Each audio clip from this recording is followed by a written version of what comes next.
las huellas que deja la violencia, en algunos casos son imborrables, así como la del abuso sexual. Y nuevamente, teniendo en cuenta que la violencia se ejerce de diferentes maneras, ¿no?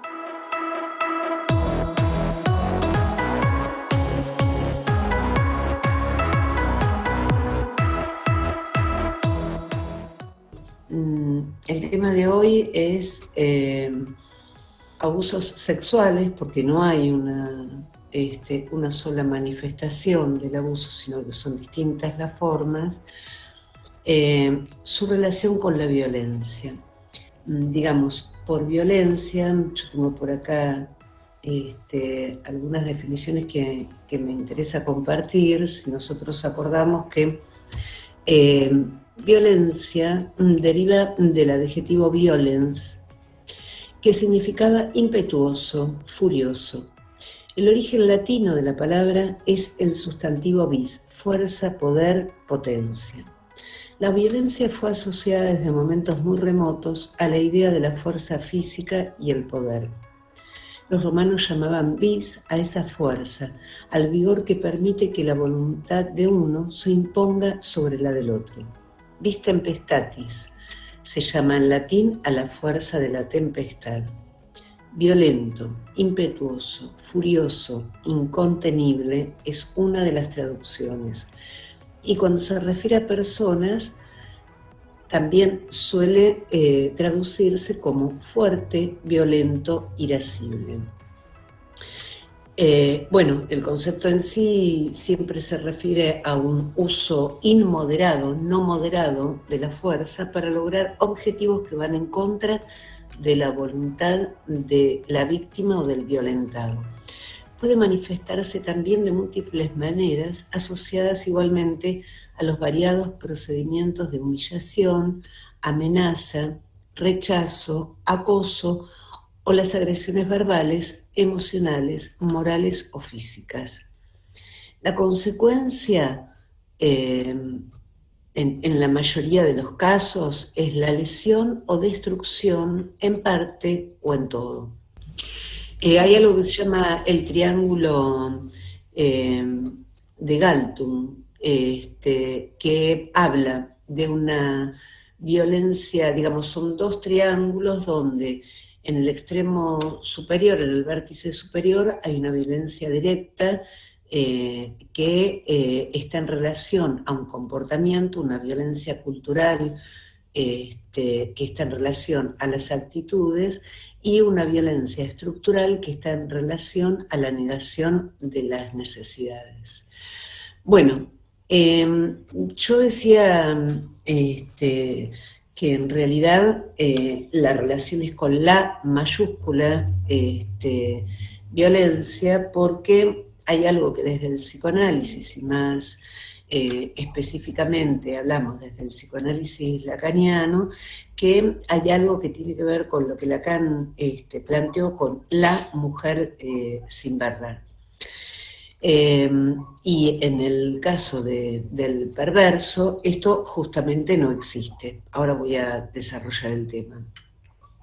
Puse relación en el sentido de lo que en psicoanálisis, y más específicamente en psicoanálisis francés, se llama il n'y a pas de rapport sexual, es decir, no hay relación sexual. No hay relación sexual significa que no hay una proporción entre los sexos. Por eso, cuando Lacan plantea la mujer, en el caso de las neurosis, en el caso de lo que llama una mentalidad borromea, siempre lo va a poner barrado. Bueno, voy a hablarles entonces un poquito del abuso sexual para luego pasar nuevamente a la cuestión de la violencia, siempre teniendo en cuenta, siempre teniendo absolutamente presente que las huellas que deja la violencia en algunos casos son imborrables, así como la del abuso sexual.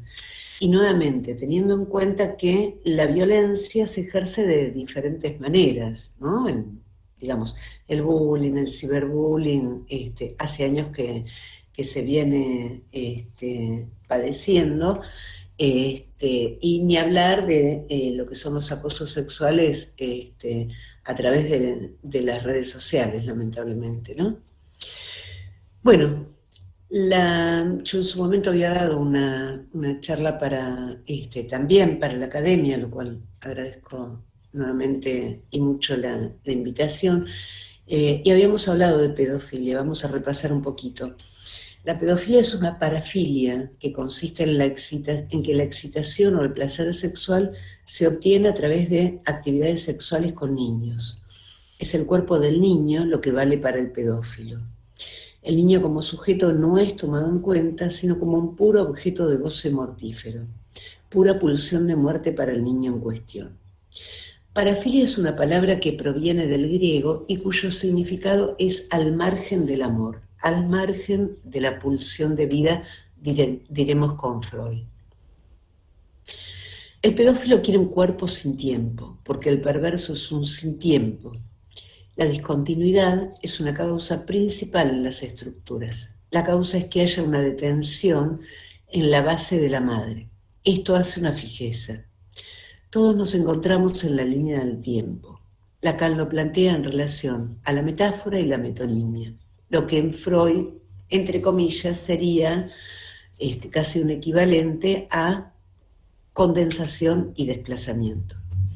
De ahí lo toma. No hay metáfora en el perverso. En el capítulo 18 del seminario 16, Lacan dice: llamo perversión a la restauración, de algún modo primera, a la restitución de la minúscula del campo del otro primordial, siendo ese A el objeto A, el pequeño A, y el otro primordial, el otro materno en función. Si esto es posible, porque el objeto A es un efecto de captura de algo primitivo primordial. El perverso es un hombre de fe. Él le da a Dios su verdadera plenitud. Dice, la perversión es la estructura del sujeto para quien la referencia a la castración que la mujer se distinga por no tener falo está tapada, enmascarada, colmada por la misteriosa operación del objeto A. El perverso se dedica a tapar el agujero del otro primordial. Es un defensor de la fe. ¿Será por ello que las cifras de abuso sexual en algunas comunidades religiosas son tan altas? Hace tiempo se conocieron las cifras de sacerdotes abusadores en cierto periodo de tiempo en Francia, verdaderamente alarmantes. En la clase del 2 del 6 del 54, Lacan dice: no hay una sola forma de las manifestaciones perversas, cuya estructura misma, en cada momento de su vivencia, no se sostenga en la relación intersubjetiva. El problema con el que nos encontramos en estos padres invertidos es que hay una inversión de la metáfora paterna. Existe un padre invertido que quiere siempre un niño, un cuerpo niño.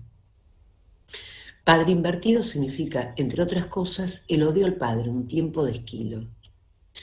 Ubicar al pedófilo como perversión nos lleva a ser tan finos y determinar que es una estructura del orden del sadismo. En la clase 18 del 9 del 6 del 54, Lacan pregunta: ¿qué es la perversión? No solo es aberración respecto de los criterios sociales, anomalía contraria a las buenas costumbres, sino que este registro no esté ausente o atipla respecto a criterios naturales, a saber, que ella deroga más o menos la finalidad reproductora de la conjunción sexual. Es, en su estructura misma, otra cosa. La perversión se sitúa en el límite del registro del reconocimiento. Y es esto lo que la fija, la estigmatiza como tal. Estructuralmente, la perversión, tal como la he delineado en el plano imaginario, dice Lacan, solo puede sostenerse en un estatuto precario que, a cada instante, desde el interior, es impugnado para el sujeto. La perversión es siempre frágil, es una experiencia que permite profundizar lo que puede llamarse en su sentido pleno la pasión humana, para emplear una expresión de Spinoza. Tampoco podemos hablar de representación, ya que todo el tiempo es presente. El pasado es presente. El futuro es un tiempo que no existe, predominando un modo indicativo del verbo, hacer, oír otros. Cuando bien sabemos que con este modo no funcionamos. El subjuntivo marca un tiempo del deseo. Me, ye, hacer tal o cual cosa, se relaciona al deseo y al ideal. Por eso también decimos que el pedófilo escribe en el cuerpo del niño lo que no pudo ser escrito en su propia estructura psíquica. ¿Cómo puede sobrevivir alguien a semejante horror? Las huellas, las marcas, son en tantísimas oportunidades indelebles, imborrables, que en muchos casos las dejan no solo, no poco, en el aparato psíquico, sino en el cerebro mismo. Las funciones en el aparato psíquico disminuyen, en algunos casos se detienen, frente a la falta de creencia de los padres o la madre en particular, que eso efectivamente sucedió. No olvidemos que la mayoría de los abusos sexuales suceden en el ámbito familiar. Un padre, un hermano, un tío, entre otros. El inconsciente es un saber no sabido que en el neurótico requiere de 4 generaciones. Al psicótico le alcanza con 2, siendo él la tercera que desencadena. Al perverso no hay nudo borromeo en la psicosis. En el perverso tampoco. Veamos qué compleja es la estructuración para darnos una idea de cómo se constituye y a qué lugar va a ir a parar el niño o la niña sometido. En el perverso las cosas están, dice Lacan, por así decir, en su sitio. El A, el pequeño A, se encuentra donde el sujeto no puede verlo y el sujeto, barrado, está en su lugar. Por eso puede decirse que el sujeto perverso, aún permaneciendo inconsciente del modo en que esto funciona, se ofrece, subrayo, lealmente, vuelvo a subrayar, se ofrece lealmente al goce del otro primordial. No hay representación, la angustia queda del lado del otro. El 16/1/57, Lacan ya adelantaba, la perversión, o mejor, para limitarnos a esto, el fantasma perverso tiene una propiedad que ahora podemos aislar. Hay aquí como una reducción simbólica que ha eliminado progresivamente toda la estructura subjetiva de la situación para dejar subsistir tan solo un residuo, ese A que yo les decía pequeño, que no es el objeto A. Ahí en el lugar de la constitución subjetiva queda como residuo.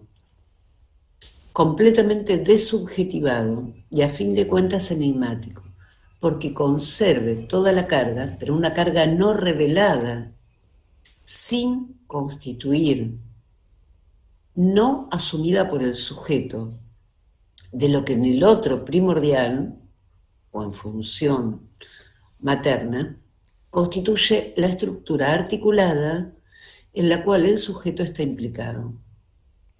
En el fantasma perverso, todos los elementos están presentes, pero todo lo que es significación, o sea, la relación intersubjetiva, se ha perdido.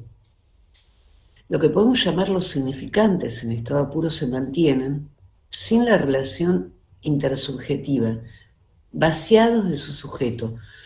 Lo que aquí se indica en el sentido de una relación estructurante fundamental de la historia del sujeto en el plano de la perversión, al mismo tiempo se mantiene, está incluido, pero bajo la forma de un puro signo.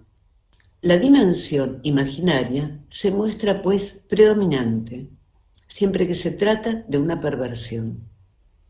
Esta relación imaginaria está a medio camino de lo que se produce entre el sujeto y el otro primordial, o más exactamente, algo del sujeto que aún no se ha situado en el otro primordial por estar precisamente reprimido.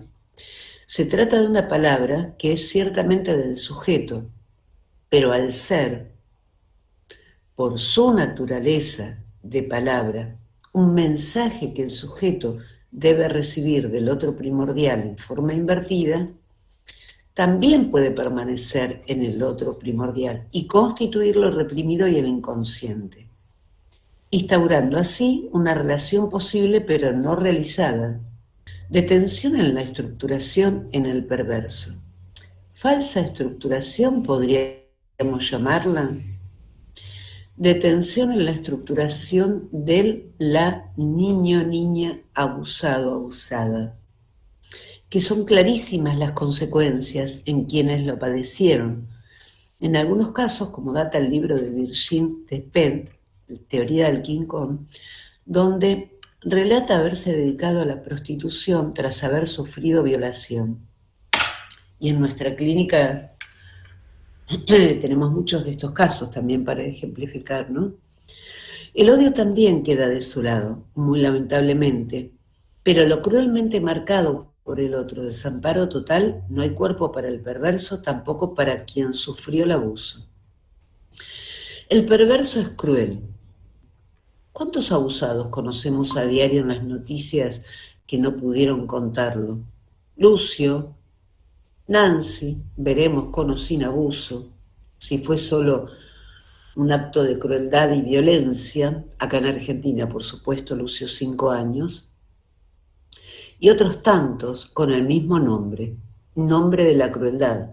Hubo otro caso de un niño que lo filmó un policía, donde, bueno, se vio absolutamente conmovido. Es muy difícil no conmoverse frente a tanta crueldad, de un niño que, como supuestamente para la madre, abro comillas, se portaba mal, cierro comillas, entonces lo ataba de sus muñecas con alambre.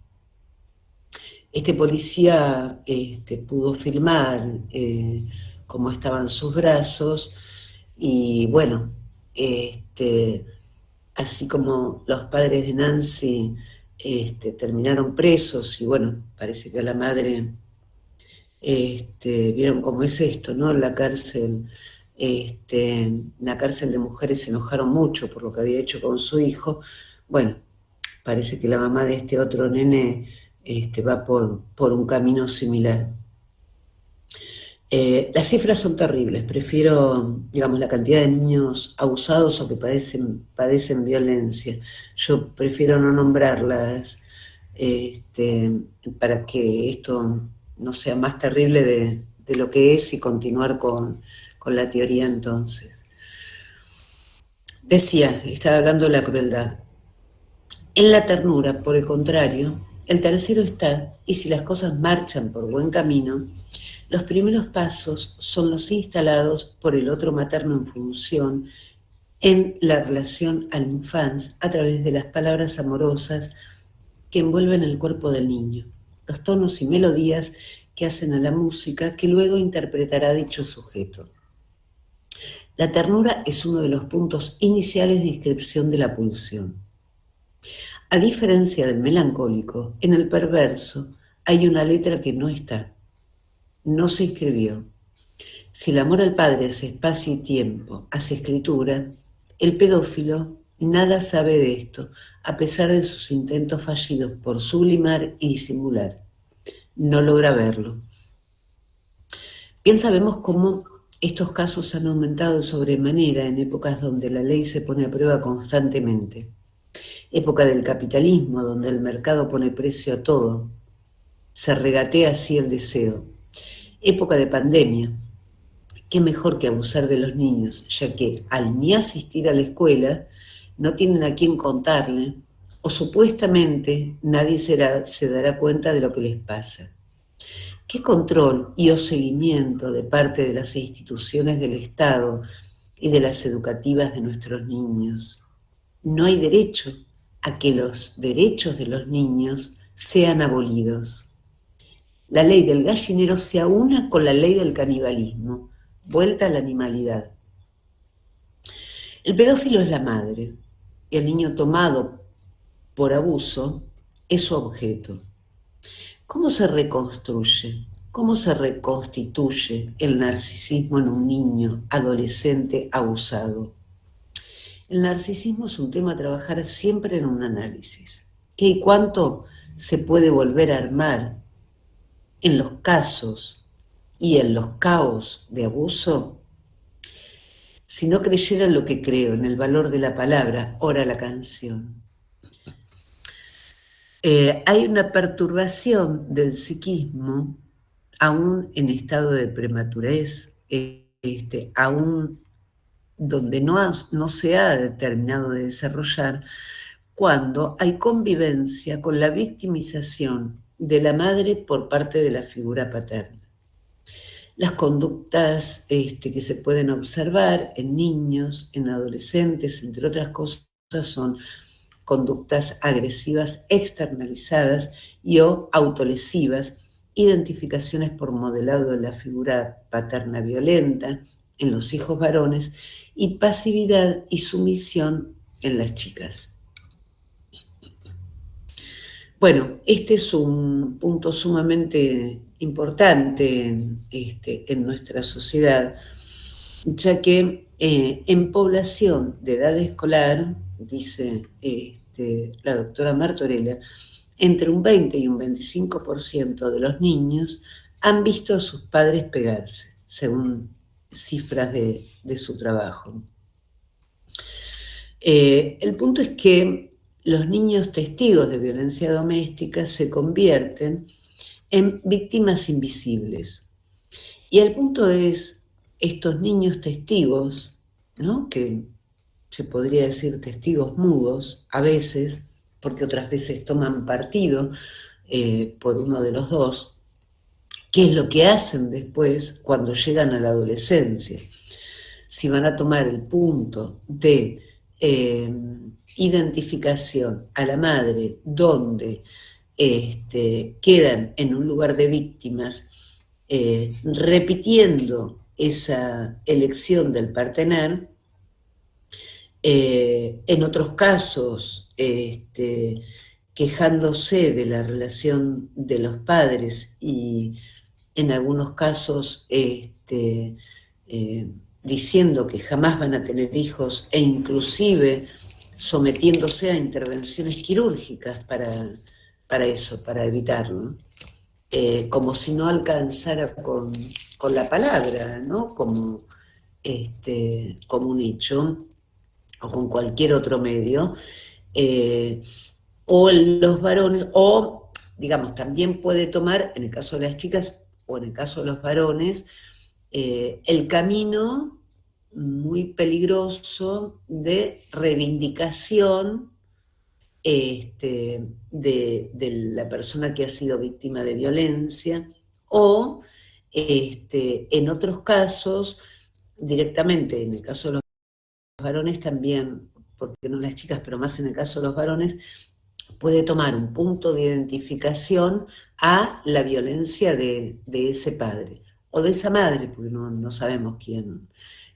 puede ser. Digamos, la violencia puede ser de uno de los dos.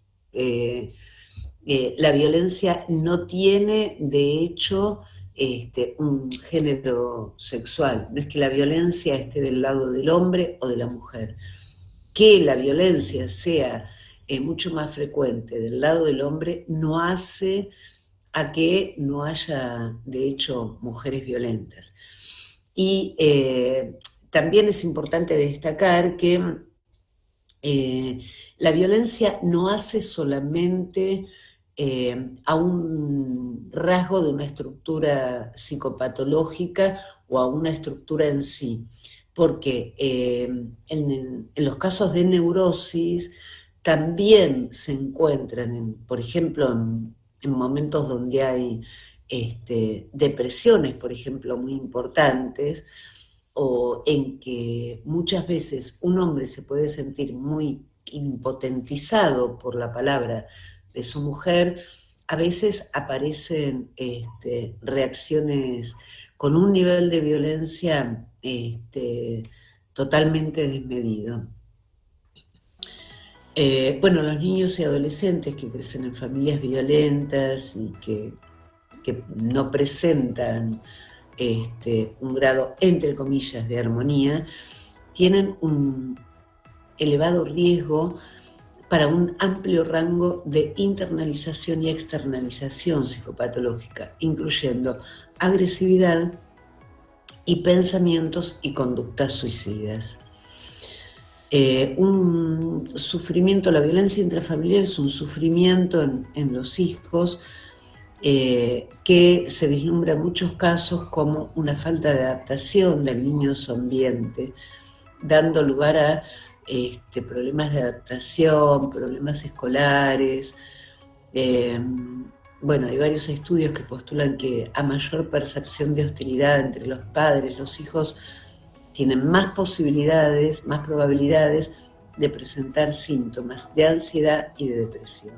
Las parejas que tienen, digamos, una relación, un vínculo,